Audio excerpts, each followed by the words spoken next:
Hey folks, this is Matt once again, coming at you with another review, or more like rant on Blast, as in a blast from my fucking ass.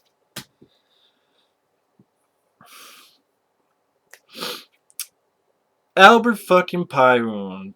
Poontang Pie. This guy, the more I watch this guy's movies, the less fucking love I have. This is a guy that, back in the day, I'm like, yeah, I really like this guy, because I saw Sword and the Sorcerer, which I like. Cyborg, which I still love Cyborg, the theatrical cut. Dollman, which I still love. Nemesis, which I still really enjoy. And have there been movies I've liked? Knights. I talked about that a bit. I liked. I liked this Italian Waster, especially the third act. Postmortem. I haven't seen in a long time, but I remember Charlie Sheen having a decent performance in that. But goddamn, man, Dangerously Close was fucking boring. Alien from LA was horrendously shitty with Kathy Ireland. Blood Match sounds like a fucking fit of stupidity. Captain America, that's one I want to see again. Again, if I ever get all the Captain America films, one day I will. I'll rewatch that one. But I remember that being a cheap movie. Kickboxer 2 is a fucking insulting idea because I'm a fan of the first film, and it's like the first film doesn't matter because Van Damme didn't matter, his character didn't matter doing all that shit because he dies in the first 5 minutes, or not even 5 minutes, first minute. It's not Van Damme playing him, but it's still his character dying. So what? Peter Weller's character, Peter Weller wasn't in Screamers 2, but when you're told that his character dies, it pisses me off too. So fuck Screamers 2 and fuck Kickboxer 2. And then this brother that no one ever mentioned pops out. Oh yeah, the guy who's in the wheelchair that he's being avenged. No, it didn't matter because he dies in the first minute too in Kickboxer 2. Brain Smasher was disappointing as fuck Andrew Dice Clay movie, especially after Ford Fairlane. You made a PG-13 Andrew Dice Clay film, and he doesn't even get to smash that many brains, even though it's called Brain Smasher. Nemesis 2, 3, and 4, I did reviews for them, but I took them down because I know Albert Poontang has a YouTube channel. I don't want him seeing those and fucking flagging me for footage because I made fun of those piece of shit sequels. And Nemesis 2, 3, and 4, maybe I'll do like an Albert Pyun month, and that'll be a fucking day in hell, I'm sure, because there's only a handful of movies I enjoy, but watching Nemesis 2, 3, and 4 would be a fucking stick up an ass. Mean Guns had a shitty ending because Christopher Lambert died. Adrenaline, I remember being a time waster, but I have a feeling if I watch that again, I'm like, man, this film's really fucking short, and not much shit happens in the film.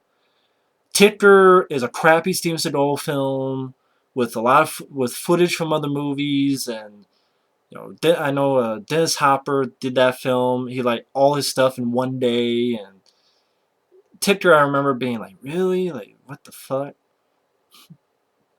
But and then his director's cut of Cyborg is horrendous shit on a. I tried to make some funny thing. I couldn't even do it. That's what Cyborg director's cut does. Kills brain cells, especially mine. I remember I paid money for that. Thankfully, I sold it to someone for more, so I got my money back and I got a bit more. But Albert Pyun signed it. I don't give a fuck about his signature, his autograph. Now, when I wasted $25 on a piece of shit director's cut, but again, thankfully I sold that and someone else can deal with it. I don't have it anymore because it's a piece of shit. Adding stupid ass narration that makes you as dull as Harrison Ford's narration in Blade Runner, but at least that's Harrison Ford, and here the narration was even duller. Explaining shit and being pontificating and pretentious. Cutting down action scenes when I thought they were adding.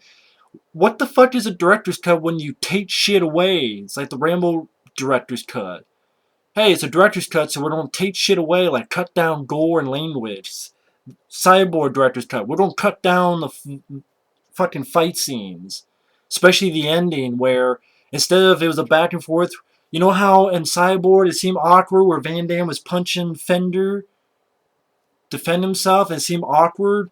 That's because in the fucking director's cut, Fender just beat the shit out of Van Damme one-sided, and Van Damme just grabbed the knife and stabbed him, and that was the end of it. You don't even get the second half of the fight where he kicked Fender into the chain and Hook in the back. That wasn't in the original director's version. Van Damme and Sheldon Lettich had to save Cyborg, and I know a lot of people hate Cyborg, but believe me, they saved Cyborg. Not fucking Albert Pyun. Even that ending fight scene, half it, the whole bit with Van Damme fighting Fender and kicking him to the hook, that was fucking not even. Albert Pyun didn't want that. It was reshoots that he didn't want to do. Because it wasn't in his director's cut. It's a piece of shit director. Sorry. I'm talking about other shit than Blast. Not to mention all this shit that he wants to do, like Cyborg Nemesis, or like somewhere I read another kickboxer movie he wants to do. As if there's already a remake, and we had like fucking 4 sequels to that. Just he made a lot of shit, and this is included. And I was interested in this film because of the cast. I mean, it stars Linden Ashby. Who's that? That's the guy who played Johnny Cage in the first Mortal Kombat movie. So I'm like, cool. Linden Ashby, this guy here, that's Johnny Cage in the first Mortal Kombat movie. I liked him in the first Mortal Kombat movie. So I'm like, cool, he got the star in another movie where he's the lead guy, the action hero. Because then he played a really great Johnny Cage. You have Andrew Divoff, who is the Wishmaster. He's the villain. You got Rutger Hauer in a role. You got Tim Towerson has a small role, but he's in the film.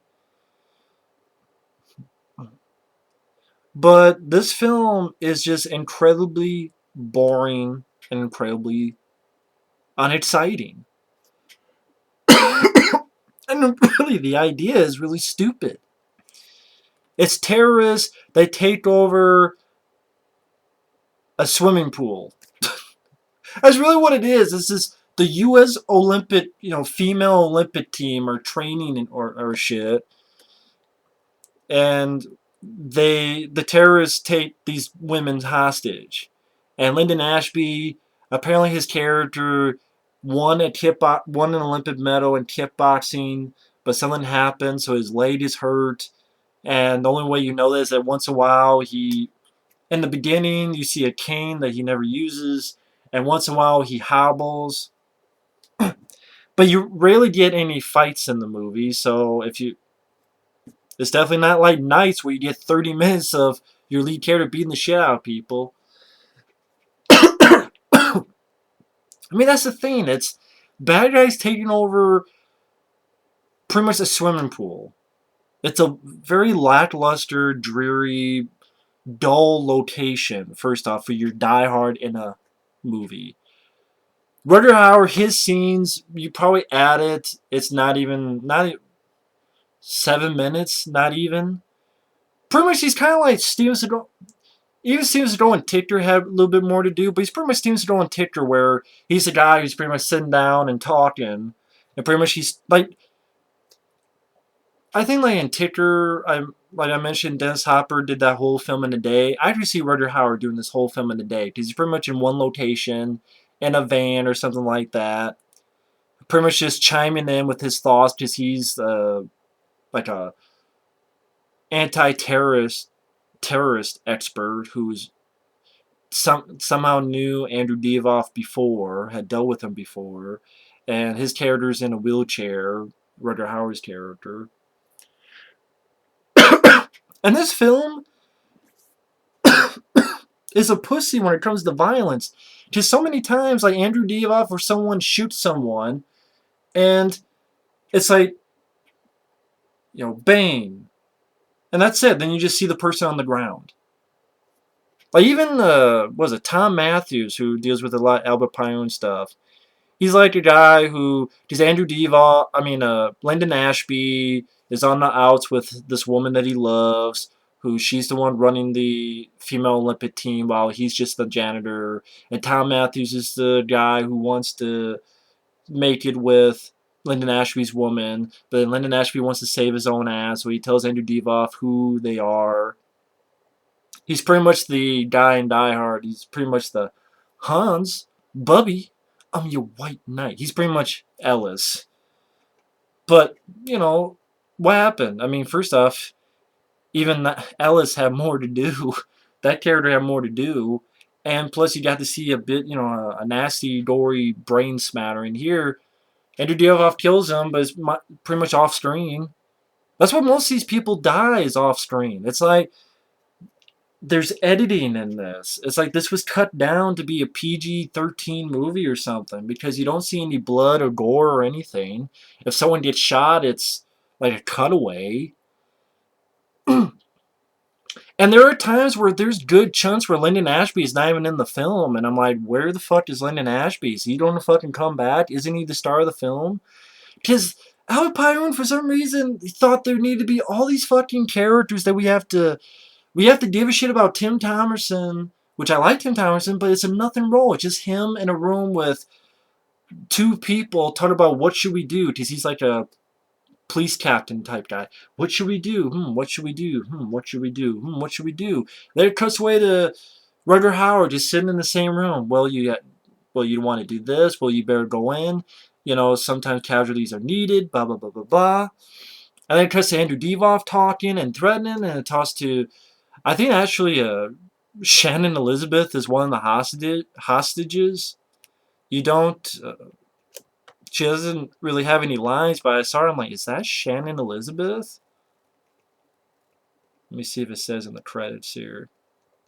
Yeah, Shannon Elizabeth as a hostage. I'm like, is that Shannon Elizabeth? I'm like, yeah, it is. She has no lines, but she's one of the hostages. But like, it cuts away to them, and then, oh yeah, by the way, we gotta. And Linden Ashby, it looked like he didn't give a fuck about this movie. It's like he knew that he was pretty much there to once in a while, oh, here's some guys, let me kick some ass, and it's not the most exciting fights. Pretty much, if you look at the trailer, that's pretty much all the fight scenes he has in the movie. He fights a few guys, gets out of there. Then there's one moment where there's two guys on a stairwell. He hits one guy's gun, hits like one or two guys. Hits the two guys. I think there's like one more where he gets two guns and he jumps and shoots, blah blah blah blah. And then maybe there's like one more moment of a little bit of action fights, but I can only remember like those four during the majority of the film. And it's one of those things that I'm like,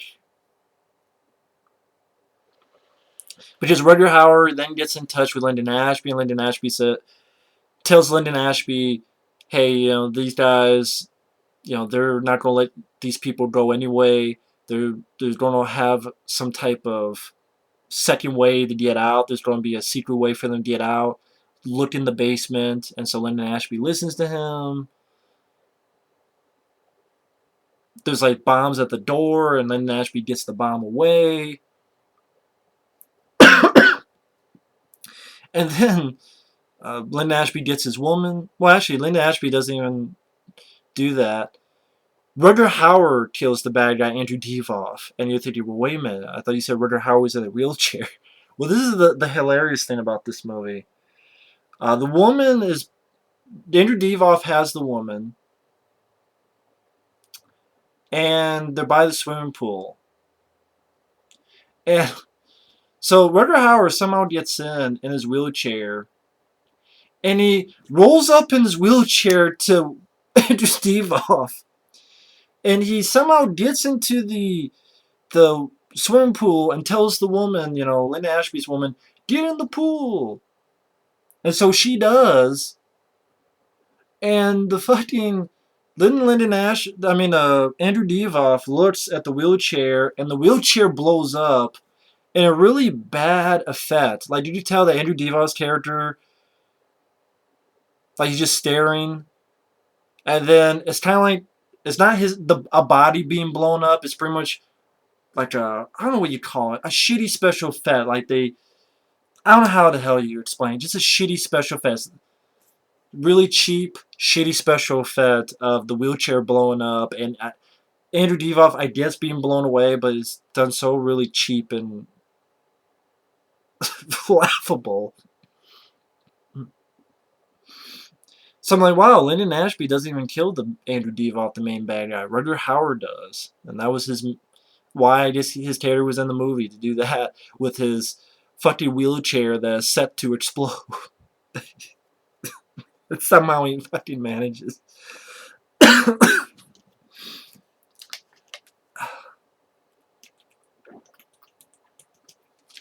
there are times where, and like Linden Ashby's like, his face is cut up and bloodied up, and half the time I'm like, there's a lot of times, because a lot of it is like, not even, a lot of times is really misleading because there's not a lot of action in this movie. That's why it's pretty fucking boring.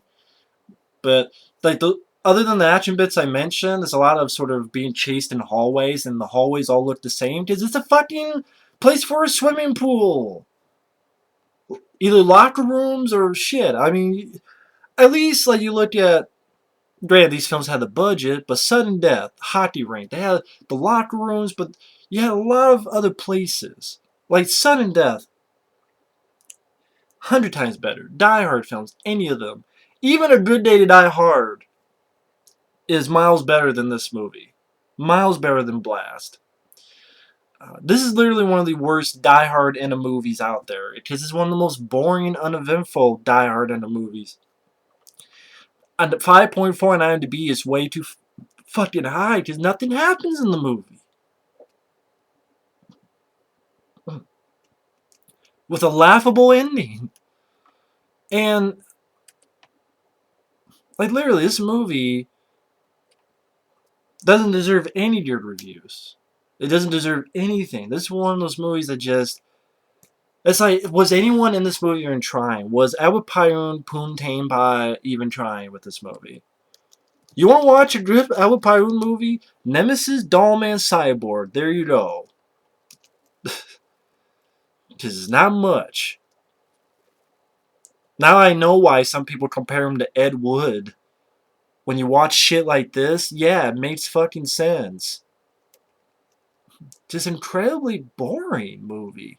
Nothing to blast. Especially for a movie called Blast. I mean, the fucking movie's called Blast, and it's not much of a blast to watch. The only blast is the same you did with diarrhea and shit. Fucking Albert Poontang, once again. I like Poontang Pie, but I don't like Albert's Poontang Pie. God, I mean, this is the same guy who did Cyborg, Sword and the Sorcerer, that's another one I can add in there. And Nemesis and Dollman? Like, you look at Dollman, Nemesis, Cyborg, well, again, they save, Van Damme and Sheldon Letters save Cyborg, but you look at Nemesis. You look at Nemesis, and he had a low budget with that movie. Then you look at this movie where barely nothing happens in the film. And it's like, again, there are times where I'm like, where the fuck is Linden Ashby? He's the star of this film, and they're taking far too much time away from this character. And there's not nearly enough action. And when you go to Andrew Divoff and you go to Rutger Hauer, that is not... I like Andrew Divoff, I like Rutger Hauer, but their characters are not that interesting to stay on. Their dialogue is definitely not that interesting to stay on. It's just an incredibly boring film. And yeah, it sucks because I've seen dozens and dozens and dozens of direct-to-video, direct-to-DVD action movies that are good. PM Entertainment films. Jeff Wincroft films like Mission of Justice, Martial Outlaw, Last Man Standing, which I reviewed those 3 Jeff Wincrofts on my channel. Those 3 are much better. Even the Bad Blood AT Viper with Lorenzo Lamas. Hell, that finale alone is better than this entire movie. That entire finale of Viper AT Bad Blood with Lorenzo Lamas has more action, has literally 3 times the action than this entire film. And just in that finale of that movie, Bad Blood, AT Viper with Lorenzo Lamas, you look it up, the ending of that movie has 3 times more action than this entire movie of Blast. You can do this shit direct to video. PM Entertainment did it a lot. You did it yourself with Nemesis. Cyborg wasn't even that big budget of a movie. It has more action than this. And better action. I mean, because to be honest, Van Damme is a better martial artist than Linden Ashby. And it was stupid to have his character, oh, he's got a limp. Is that why? To justify why he's not as, graceful as a martial artist as Van Damme or other people? But, and the fight scenes aren't even that much to run home about. It really isn't. Pretty much any action you saw in the trailer. And it's just long gaps where nothing's happening, and it's a very boring film.